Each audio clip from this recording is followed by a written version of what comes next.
Hello, fellow magicians. Today is the last episode of the Battle of the Sexes series. And today I'm going to discuss the sacred sexuality, so sacred feminine and sacred masculine. So stay with me and I'll tell you the story.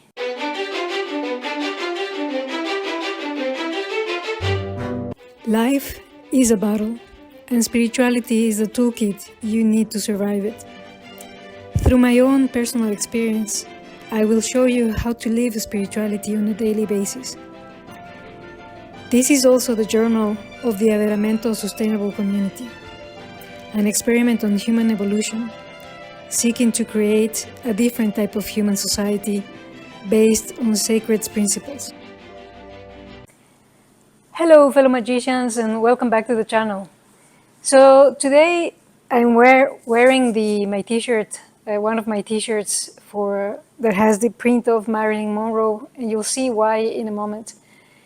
But today I want to, do a final chapter for the Battle of the Sexes series that I've been making, that I think is extremely important. And also, I think that in this chapter you will see why the powers that shouldn't be want to create an imbalance between the feminine and the masculine. Because if you do that, then you can easily be turned into a slave.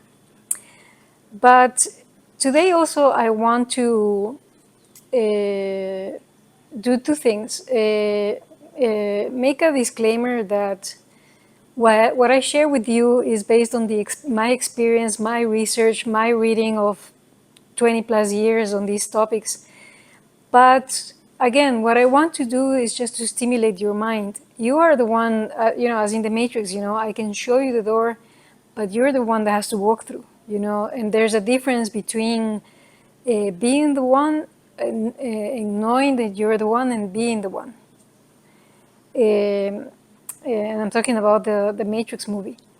So it's up to you to make up your own mind about these topics. I'm just sharing my experience, and also because I want to, create interest in the community that I'm building, and also have a voice about these topics, and maybe create a discussion with people that are in this path, spiritual path that I am. And also today's episode is going to be a little bit different because I'm going to take you through a trip around the farm again, so you can see it and see a little bit more in detail what's the progress, where's the house, how it looks like and whatnot, to have a change in the channel and to have a fresher environment from the one that I usually use for my videos. So let's go and let's start the subject. I want to start by saying that this subject has been obscured, convoluted, and on purpose. And my theory about that is that, that is, the sex organs are close to where the first and second chakras are. If those two are limited and you cannot resolve the energies around those chakras, then the energy cannot flow to the other chakras. And you will always perpetually be stuck in those areas of your life that are not solved or not accepted. And I know that for a lot of people, this subject of gender, sexuality are considered taboo and something that you should not talk about. So now that I've discussed the toxicity that I see right now in society, I want to transition into discussing the other version, how it should be when it's healthy, when the masculine and the feminine are healthy. And the first thing that we should acknowledge is that the masculine and the feminine are both the two primary energies that the universe uses to create. And we're not talking here about human beings. Is everything, is the positive and the negative in electricity. It's the day and night, is the pollen and the el pollen y el, well, anywho, all of it. all of the creative energy in the universe, it expresses on those two energies. And so when you have an imbalance and you only have one type of energy, you can't do anything about it. You have to, that energy has to be balanced in order to manifest whatever you want to create. If you only have the masculine or only have the feminine, nothing is going to happen. And this is easy to see when you have a sexuality. A woman by herself cannot reproduce, well, unless it's assisted by science now, which is another discussion. But for the biggest period in history, a woman by herself cannot reproduce. A man by himself cannot reproduce. You need both energies, right? And so if they are energies, you also have to keep in mind that both energies are present around the universe in balance all over the place. And whether you like it or not, there are aspects of yourself that are feminine and masculine. It doesn't matter if you're a woman or a man. In your body, there is a right brain and a left brain, a feminine brain and a masculine brain, quote unquote, right? And I think that the problem here is that we're calling these energies masculine and feminine. We can call them better the yin and the yang, which I think that have less of a charge or social stigma attached to them. But in any case, in your body, you have both the masculine and the feminine. We women have testosterone, men have estrogen, and this is scientifically proven. You have two hemispheres.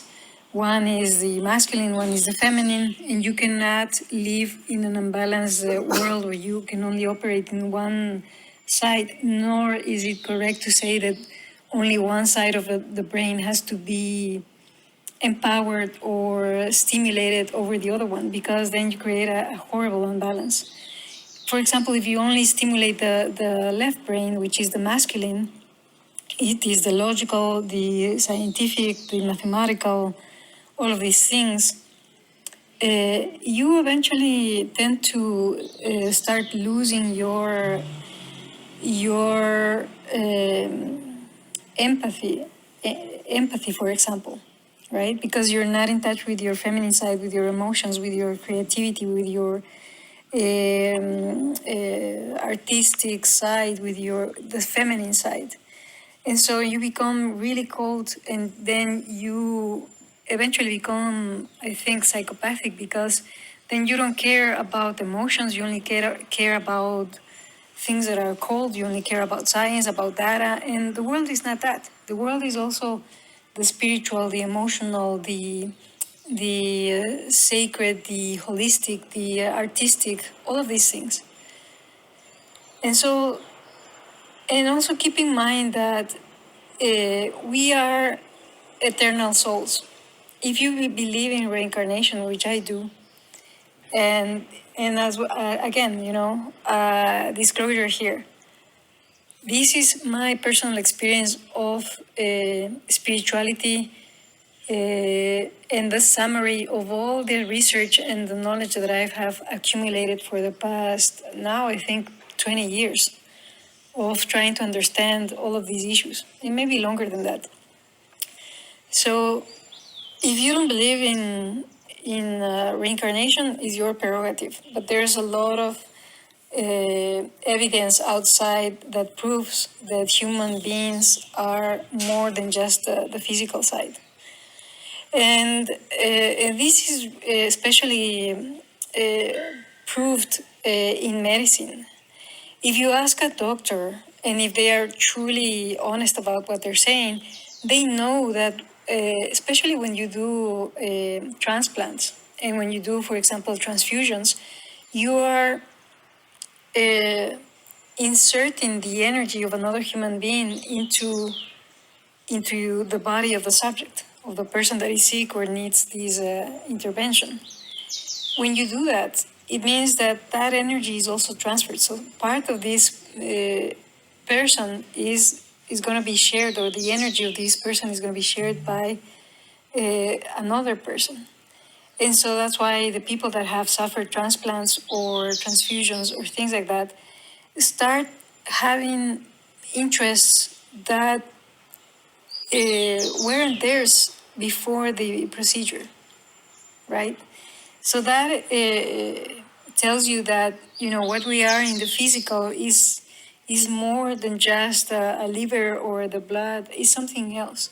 Is the for me is the energy of the universe that wants to be conscious and wants to know itself, according to Kabbalah. So is the God that splits itself so that it can have a reflection and can understand and have an experience and can experience itself and can start gathering knowledge about itself and experience about the universe that it wants to create.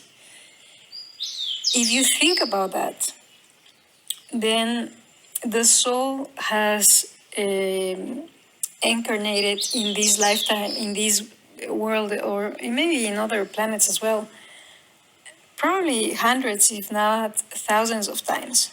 And through that, and through those incarnations, you have been both male and female. And I'm sorry if this is hard for some people and they fight against it and they have problems with it and whatnot. That's not my issue. I'm not here to solve those issues. I'm just here to tell you what I know and what I think is true. I think that the soul doesn't have a gender. A soul is just an energy, the energy of the creator that wants to experience itself and wants to understand itself. And so, as such, it has both incarnated as woman, as man, several hundreds, if not thousands of times throughout history. And so that's another example that you are not, even if you think so, even if you think it is impossible, even if you, whatever excuses you put, it doesn't contradict or it doesn't suddenly make these facts not real. And even if right now they are not accepted by mainstream science, and even if you cannot prove some of these things, that doesn't mean that they are less real. And so keep that in mind. And so if you are both the yin and the yang, and you need both energies, and you have both energies in you, even physically, expressed physically, right? Then that means that also energetically and also in your actions, you can both express the female and the masculine, the yin and the yang, the sacred feminine and the sacred masculine. And also here I want to bring the concept of the Eros Gamos, which is the sacred marriage in alchemy. In alchemy, you have this concept of the Eros Gamos, which is the sacred union or the sacred matrimony between the female and the male. But it's not a sacred matrimony in the physical term between a man and a woman. It's a sacred matrimony within yourself so that you can become one, right? And also we can bring the allegory of Plato and the story of humanity and how the gods were jealous of our power and that's why they split ourselves and we are forever damned to seek for our other half, right? Because if a human being as a whole, when this human being is wholesome and can master the creative energy, which is both the masculine and the feminine, and has no problem manipulating these energies and manifesting these energies and using them, then this human being is expressing probably his or her full potential. If you don't, if you think that you're split and that you are only female or only masculine and only one energy and not the other one and blah blah, then of course you are a slave. You are easily manipulated. You have no idea where you are. You are confused in this world, and you will perpetually be seeking something that is external to you when in reality is internal. Okay. So with that said, I'm not going to describe the qualities of the sacred feminine and the sacred masculine, because if I do, first of all, I don't think that these qualities can be purely defined, because I think that the balance of masculine and feminine is depends on every individual. But it is true that, for example, say that you're a writer. If you're a writer, as myself, you need the feminine to first feel the inspiration, the muses that are going to be inspiring you, and the feelings and the ideas, so that these feelings and inspiration can become or can be transformed into ideas. And this is the power of the feminine in the art of being a writer. But you also need the masculine. And the masculine is the one that is going to grab a pen and grab a notebook or a computer or anything, and then start writing the words that can express these emotions that you want to put in paper. And that's an example of how you use both the masculine and the feminine in a creative process. And so, say for my community, in my community, the feminine energy, at least in me, is this inspiration and this passion and this emotion and this need that I feel to manifest my community. But for that, I need to build. I need to use an axe. I need to build a. I need to use a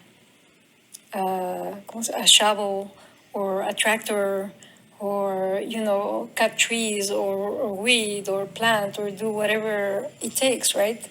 And that's the physical expression of that creative energy that both need to be there. And I need to hold on to this passion and to this view that I have in the future, to these emotions that inspired me, in order to tolerate all the hard work and all the hard work that it represents to actually manifest that into the physical world, right? And so, okay, so I'm not going to actually discuss what qualities are in the sacred masculine and in the sacred feminine. But what I'm going to say is that you can easily spot if you're using this energy in the sacred version or in the toxic version. If you're using both the masculine and the feminine to create, to give life, to manifest something positive, to help others, to do all of these things, then you're using the sacred feminine and the sacred masculine. If you're using this creative energy to destroy, to enslave, to oppress, to suppress, all of those things, then you're using the toxic version of the masculine and the feminine energies. All right? And then for the ones that don't understand what it is that I'm talking about, what I'm talking about, the sacred feminine and the sacred masculine, I'm going to show you here of human beings that I think, in spite of their flaws and their humanity and whatnot, because they are human beings and do have flaws, I'm going to present to you here expressions of what I consider the expression of the sacred feminine and the sacred masculine in people. And I'm going to use 3 examples in both cases. So for the sacred feminine, I'm going to use Julie Andrews, which is a very delicate, soft, but at the same time extremely respected.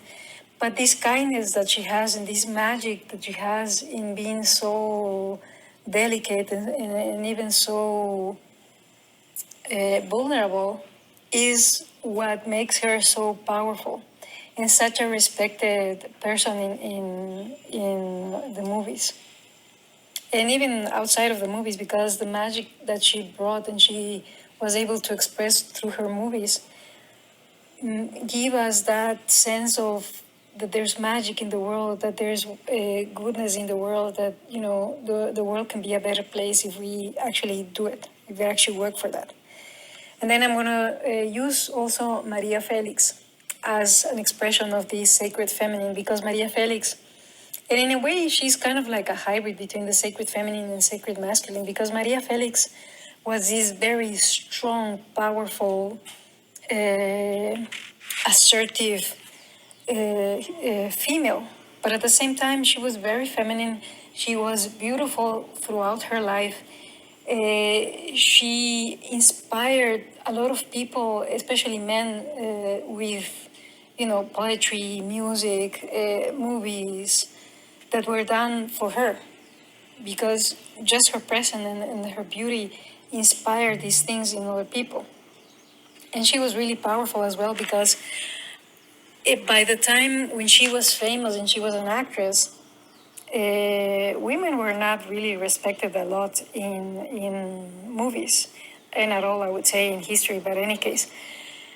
But she was able to portray very strong female characters. For example, Doña Bárbara, which is one of her movies about a very strong female character. And in spite of that, she was able to maintain these even, I would say, this air of royalty around her that was very feminine, in spite of the strong personality that she had. And then my third example of that is Marilyn Monroe. And I know that for a lot of people, Marilyn was a very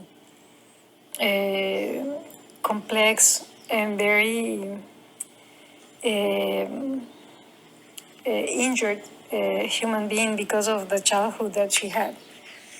But in spite of all the problems that she had in her upbringing, and that she was poor when she was even struggling to become an actress, and all of these things, she managed to confront the owners and the heads of the studios, of the Hollywood studios, and she was even able to